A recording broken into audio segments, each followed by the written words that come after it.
Peter Russo.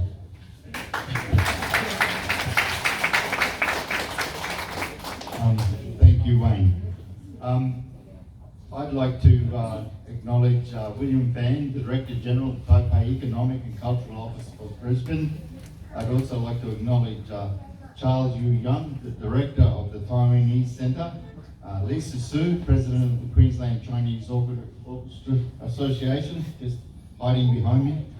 And I'd also, before I commence my speech, I'd also like to acknowledge the traditional owners and custodians of the land on which this event is taking place, and pay my respects to elders past, present and emerging. Ladies and gentlemen, distinguished guests, and all the other wonderful people that Wayne has so ably acknowledged, it's a great pleasure to be here today amongst you. I know there are times when you would have liked to see more of me, but today is one of those days when I was able to make it. So it is a great pleasure. Your orchestra has always played a pivotal role in bringing together, preserving and promoting the traditional Chinese music and the heritage in our state. And it's through your dedication and hard work that this has enriched our Queensland that we live in. And it's a credit to the hard work of the orchestra and this Taiwanese Centre that this is able to continue. And the good work you do by taking your orchestra around to the different schools. I saw as I was watching the video that you travel far and wide to bring the culture to the rest of it, and you should be congratulated on doing that. I'd like to, I just want to reflect on something. Yesterday I was over with Patrick Blue, who many of you may know from at the Bush Centre over at Rosebank Street at Coopers Plains.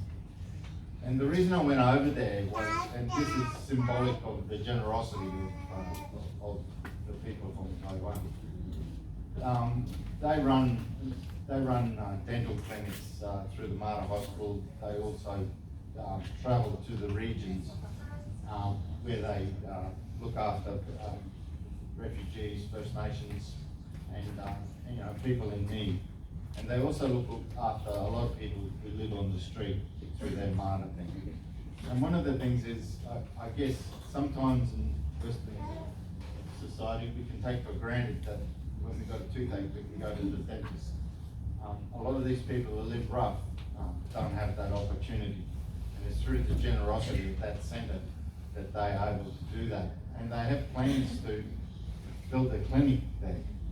And the reason I was over there was I'm trying to link up Metro South Health with the organisation, because they will look after a cohort of people that the general health system cannot look after. Not because it doesn't want to, but it just doesn't have the facilities that this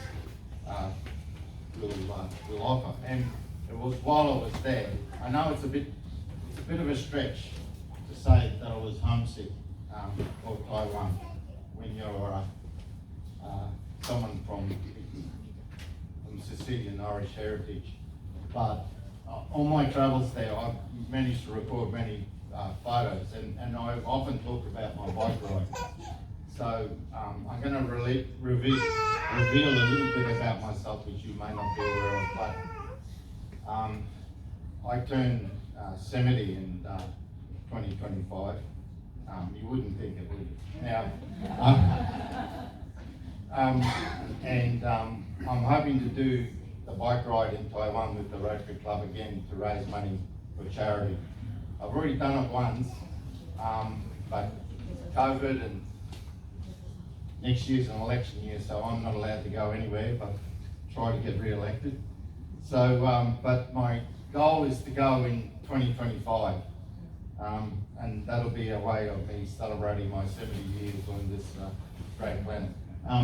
Thank you for having me. I've spoken for too long, mate. I apologise. But I hope everyone has a wonderful. Oh, I gotta get rid of this. So that people can see the orchestra. 我想我们不要